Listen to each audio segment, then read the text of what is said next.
እነ ጌታቸው ረዳ ድሮ ልጅ እያሉ አዲስ አበባ የሚሰራውን ስራ ብልጭልጭ ነው ይሉ ነበር። አሁን ባደጉበት ዘመን እንደዛ የሚያስቡ አይመስለኝም። ቢኮዝ ኢንፍራስትራክቸር ብልጭልጭ መሆን አይችልም። ሪቨር ማጽዳት እንደዛ መሆን አይችልም። ያኔ ምላሽ አያስፈልግም። የሚያስፈልገው አሁን በተግባር እያሰፉ መሄድ ነው። ያንን ነገር የተደመራችሁ ይሄ ነው ውጤቱ። አሁን የዚህ አብይ አህመድ የባሻሻው ፋራ ንግግር ህወሓትን የሚያጠናክር ነው፣ ከቦተበት የሚያስደሳ። ምክንያቱም ከአሁን በኋላ ጌታቸው ረዳን እያየ እንደዚህ አይነት ውርደት እያየ ህወሓት ከአብይ ጋር የሚደመር አንድ ሲንግል ፐርሰን አይኖርም። ኔቨር ኤቨር። አሁን ጌታቸው ረዳ ነው። ቀጣይ ማን እንደሆነ ታውቃላችሁ? ታዬ ቦጋለን። ቤት ሰጥተውታል፣ መኪና ሰጥተውታል፣ አጉርሰውታል። አቤት አቤት ውርደት እናትዬ! አብይ አህመድ ብዙዎቹን እንደዚህ ተጫወተባቸው። ቅልጥ ያለ እኮ የባሻሻ ፈጣጤ አራዳ። የድሮ አራዳዎች ምን ይላሉ መሰላችሁ? የገጠር አራዳ ፈጣጤ ነው ይሉኝታ አያውቅም ይባላል። ግን አራዳ አይደለም። የገጠር አራዳ ትክክለኛ ስሙ ፈጣጤ ፋራ ነው የሚባለው። በኋላ የተሰጠው ስም ማለት አብይ አህመድ እንደዛ ነው። ይሉኝታ የለም። የሰለጠነ እኮ አራዳ ማለት ፍሌክስብል እኮ ነው ወገኖች። አራዳ የሚለውን ቃል የምንጠቀምበት አዲስ አበባ ውስጥ ለሰለጠነ ሰው ነው። ከማንም ሰው ጋር መግባባት የሚችል ልቡ ንጹሕ የሆነ ማለት ነው። ይሄ አደገኛ እባብ ኮብራ ነው። የባሻሻ ኮብራ ተጫወተባቸው። ሲታችሁ ጌታቸው ረዳ አብይ አህመድን በአልጀዚራ ውይይት ላይ ዲፌንድ አድርጓል። ያ ጋዜጠኛ ሲያስለፈልፈው እንኳን ቻሌንጅ አድርጎታል። በቃ ጭራዬን አትቁረጥብኝ አይነት መልስ ነበር ሲሰጠው የነበረ። አየ ስንት ወራዳ አየን በሕይወታችን። ይሄን ሰውዬ መንግሮ ለመጣል የኢትዮጵያዊነት ድርጅት ወይም ፓርቲ ጠፋ። በኢትዮጵያዊነት ቢኖርም እንኳን ኢምፖሲብል ወገኖች። እኔ አሁን ነገሮች ሁሉ በቃ ጸሎትና ለእግዚአብሔር መንገር ብቻ ነው። ለምን ብትሉ ወያኔዎች መጥፎ የሆነ ትውልድ ፈጥረዋል። ደሞስት እኔ እንጃ። እኔ በኢትዮጵያ ታሪክ ውስጥ እንዲህ አይነት ኢትዮጵያዊነትን የሚጠላ ትውልድ ይፈጠራል የሚል በፍጹም ኢትዮጵያዊነት አይደለም።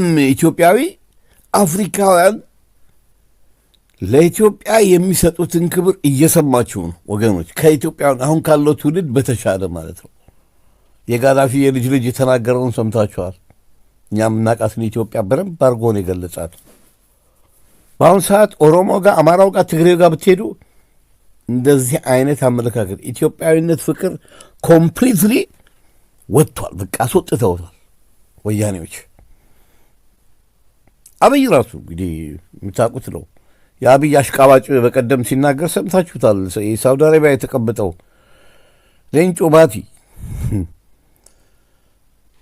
እንዴት አድርጎ ኢትዮጵያዊነትን እንዴት እንደሚያጠፉ ምን እንደሚደረግ ከራሱ እንደገና እየሰማችሁ እንድትናደዱ አልፈልግም። ሼር አላደርገውም። ብዙ ሰዎች እንዲህ ያለ ብለው ለኢትዮጵያ ሕዝብ ያሰሙታል። እውነቴን ነው የምላችሁ። ይሄ ግለሰብ በደርግ ጊዜ ቢሆን ደርግ በጥይት አይገለውም። በሁለት ጥፊ ብቻ ዘግቶ ነው የሚጥለው። የገዛ ሀገሩ ላይ ነቀርሳ ሆነ።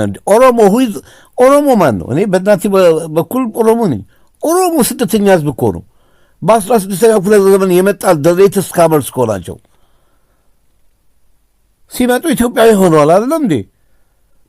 ኢትዮጵያዊነትን ከጠላ እኮ ሀገሪቷን ለቆ መውጣት ነው እንጂ ጥንታዊት ሀገርን በኦሮሞ ዴሞግራፊ ሁሉንም ሰው ኦሮሞ አድርጋለሁ በሞጋሳ የሚሉት የጥንት አርበኞች የእነሱ ሽፍቶች አሉ አይደለ? እንደዛ አይሆንም። ኢትዮጵያ የተከበረች ሀገር ናት። አይሆንም። ግን እናንተ በዚህ አሁን ባለው ትውልድ ላይ ሰርታችኋል። ይሄንን ተሳክቶላችኋል። አብይ አህመድ ኢትዮጵያ ሲል ትሰሙታላችሁ አይደለም? ኖ በኦሮምኛ የሚናገረው ሌላ ነው። ኦሮምነት ነው ውስጡ፣ ኢትዮጵያዊነት የለም። እንዳትሳሳቱ። እኔ በጣም ነው ማዝዱ። በጣም እነዚህ የምትደመሩ ይሄዳችሁ። እሱ ደግሞ ጨው እያስላሰ አታዩም እንዴ? ከአሜሪካን ከየቦታው እኮ የተደመሩ አደገኛ እንትኖች አሉ። ማለት በቃ ለሆዳቸው ያደሩ እንደነ ዮኒ ማኛ የሚባል አለ፣ አሁንም ቢያሽቃብጥ። ሌሎች ሲደመሩ ራሱን ይቆልልና ታየ ቦጋለን ብቻ እንትን ይላል፣ ይተቻል። ትናንት ቲክቶክ ላይ በጥቂቱ ሰምቼው ነበር። ታየ ቦጋልና ዮናስ ማኛ ወይም ዮኒ ማኛ ደሴም ሺት አንድ አይነት ሆዳቦች ናቸው እኮ ተደምረዋል እኮ ከአብይ አህመድ ጋር። ሰው ሀገር እኔ በምድር ላይ የምንኖረው አንድ ጊዜ ብቻ ነው ወገኖች፣ አንዴ ነው። እችን የምንኖርባትን ጊዜ እኔ ከሞትኩ በኋላ ስሜ እንዲጠፋ አልፈልግም። ስሜ እንዲጠፋ የምፈልገው ኢትዮጵያ ሀገሩን ይወዳል በሚለው ይወዳል። እኔ ኢትዮጵያን ከልቤ ብወዳት ነኝ። ምናልባትም አሁን አንዳንድ ግለሰቦች ተምታቶባችሁ ከሆነ የቀይ ባህርን ጉዳይ ሲያነሱ ደስ ያለኝ፣ ቢያደርጉትም ባያደርጉትም ሚዲያ በእጃቸው ስላለ በእነሱ አመለካከት አይደለም። እኔ የኢትዮጵያን የቀይ ባህር ባለቤትነትን የገለጽኩት ያስፈልጋታል በሚል አይደለም። ኢትዮጵያ የቀይ ባህር ባለቤት ሀገር ናት። ኤርትራ የምትባል ሀገር ከተገነጠለች እንግዲህ ካርታ ከፈለጋችሁ በካርታ ተመልከቱት። ብዙ ሰዎች ብዙ ጊዜ እኛም ከራስ ካዛር እስከ ራስ ዱሜራ ነበር ድሮ። ራስ ዱሜራ ደሴት ነው፣ ግን በመሬቱ ጠረፍ ማለትም የጅቡቲ ጠረፍ ላይ ራይታ ይባላል። የኢትዮጵያ ግዛት ነው ያ ቦታ። ከራይታ ጀምራችሁ እስከ አረፋይሌ ማለት ዘይላ ወደብ የጥንቱ በናቪጌሽን ቻርት ላይ ዙላ ቤይ ይለዋል ቦታ፣ ወይም ዙላ ፔኒንሱላ። እዛ ድረስ የኢትዮጵያ የባህር ክልል ነው ወይም የባህር ግዛት ነው እንጂ እንደነ ብርሃኑ ጁላ ኢትዮጵያ ከ60 ኪሎ ሜትር ርቀት ስለሆነች ያስፈልጋታል፣ ይገባታል። ይሄ ምንድን ነው? ድንቁርና፣ መሀይምነት።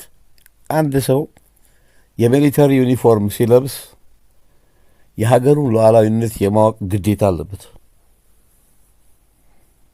ማወቅ ግዴታ አለበት። እነሱ እንግዲህ ተመልከቱ፣ ሞስት ዴኮሬትድ የሆነ ሃይስት ራንክ ሰጥተውታል፣ ፊልድ ማርሻል ብለው። እኔ እንደምታውቁት ባህላዊ ሹመት ብዬ ነው የምጠራው ሁሉንም። ምክንያቱም እንደ ቀድሞ ሰራዊት በጦር ትምህርት ቤት ተምረው አይደለም።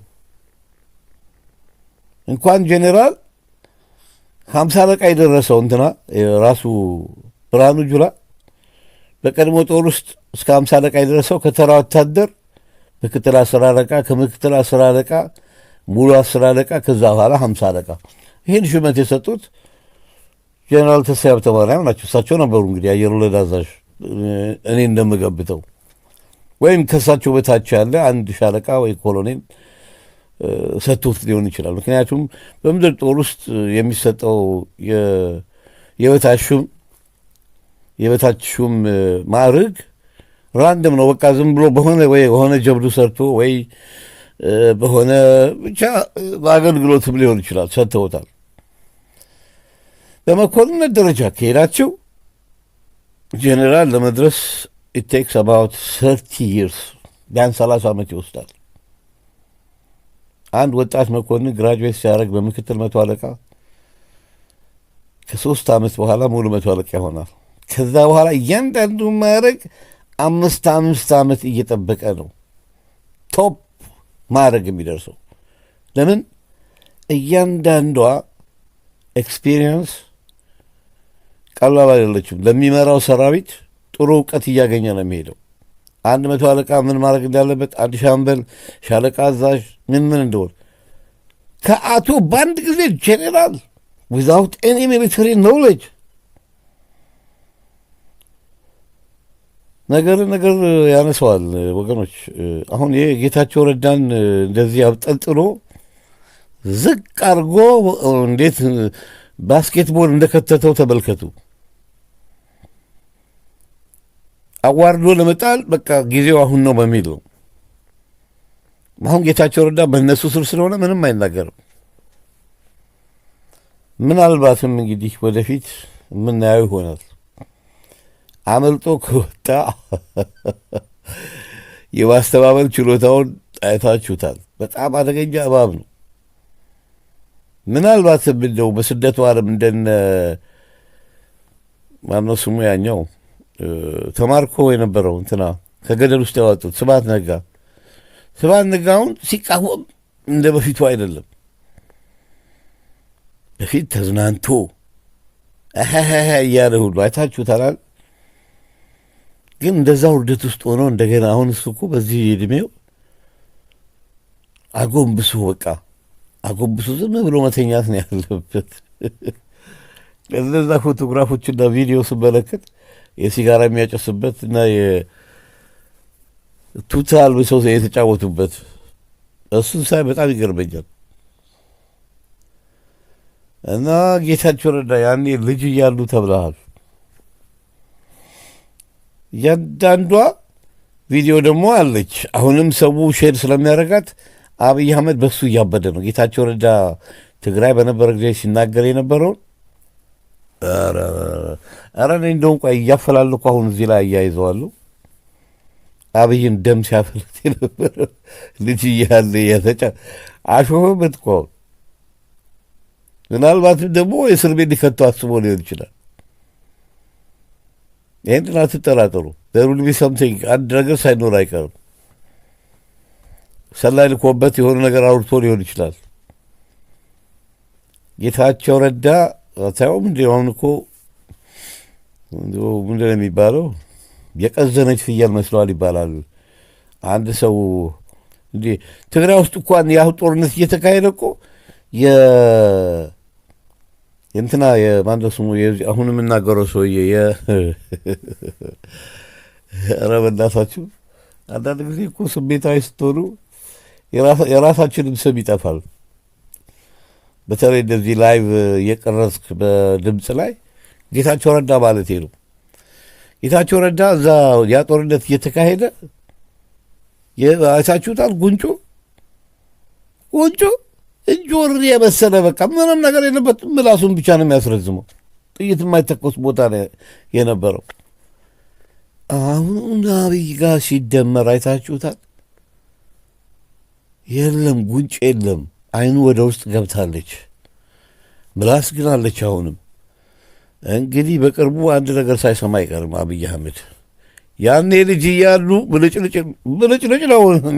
እኔ አሁንም ብልጭልጭ ነው የምለው እንጂ የኢትዮጵያ ሕዝብ ዳቦ በልቶ ያድራል እንዴ? ኢትዮጵያ ሕዝብ ምላችሁ እንግዲህ ማጆሪቲውን ነው። በተለይ አዲስ አበባ ይሄ የሁን ህንፃው፣ መንገዱ፣ ፓርኩ። እኔ እውነቱ ልንገራችሁ ወገኖች፣ የፓርክና የመንገድ ስራ መሰራቱ ይገባታል ለኢትዮጵያ፣ ግን ጊዜው አይደለም። መጀመሪያ የኢትዮጵያ ህዝብ በተለይ ድሃው ህብረተሰብ በቀን 3 ጊዜ መብላት አለበት። ጊዜው አይደለም። አንደኛ ነገር የተሰራው ሀገሪቷ ባስገኘችው የውጭ ምንዛሪ አይደለም፣ በብድር ነው። የመብራት ብልጭልጭ ስላሳየህ ኢትዮጵያ አደገች ማለት አይደለም። ብልጭልጭ ነው ምን ሆነ? ማሁንት ብልጭልጭ የተለቀቁ ቪዲዮዎች ላይ አይቻለሁኝ። ማን ነው ወክ እዛ ላይ የሚያደርገው? አብዛኛው አይታችኋል። መንገዱ እምቲ ነው፣ ባዶ ነው። ጥቂት ሰው ልክ ኢትዮጵያ አዲስ አበባ በ1950ዎቹ አይነት ነው የሚመስለው። አትሊስት የነዛ ሁሉ ብልጭልጭ የተሰራበት ቦታ ሰው ተጠይፎታል። መጀመሪያ ነጻነት፣ መጀመሪያ ዴሞክራሲ፣ መጀመሪያ ኢትዮጵያን የሚወክል መንግስት ያስፈልገናል ነው። ለዛም ነው ሰዎች እዛ በልጭልጭ ቦታ ላይ የማይገኙት። ይሄንን እኔ አንደርስታንድ አድርጌያለሁ። እና ተደማሪዎች ያው ሰውየው እንደ ባስኬትቦል ነው እኮ ቅርጫት ውስጥ ያስገባችሁ። ሆዳም ሲያገኝ ተመልከቱ። ሰውየው አሁን ስልጣኑን አስረዘመ እኮ 7 ዓመት አልፎ ወደ 8ኛ እንደ ህወሓት 27 እሱ በ2050 በ2032 ምናምን እያለ እንትን እያወጣ ነው፣ ፕላን እያወጣ ነው። በቃ ይሄ የሚነግራችሁ ነገር ማንም ስልጣን አያስለቅቀኝም ነው። እኔ ተስፋ አድርጌ የነበረው ይሄ አማራ ፋኖ ብሎ የታጠቀው እንትኖች ደግሞ አያፍሩም እኮ ክፍለ ጦር ብርጌድ ምናምን ይላሉ። ስቲል ዛር የአምቡሽ ውጊያ ነው የሚያደርጉት። የደበጣ ክፍለ ጦር ብርጌድ ምናምን የሚባለው እኮ አትሊስት እኮ የማጥቃት ዘመቻው ማሲቭ የሆነ ይሄ ፊት ለፊት ከመካናይዝዱ ከምኑ ጋር ስትፋለም ነው። ራሳቸውን ነው የሚያታልሉት። አማራ ፋኖ ኢቮሉሽን የፖለቲካ ኢቮሉሽን የሌለው የማይረቡ ሰዎች ስብስብ ነው። ምክንያቱም በአማራነት ከተደራጀ በኋላ የኢትዮጵያን ብሔራዊ ሰንደቅ ዓላማ ሲይዙ የምንታገለው ለመላው የኢትዮጵያ እኩልነትና ዴሞክራሲ ነው የሚል ዓላማ የላቸውም። አላሉምም፣ እስካሁን አላሉም።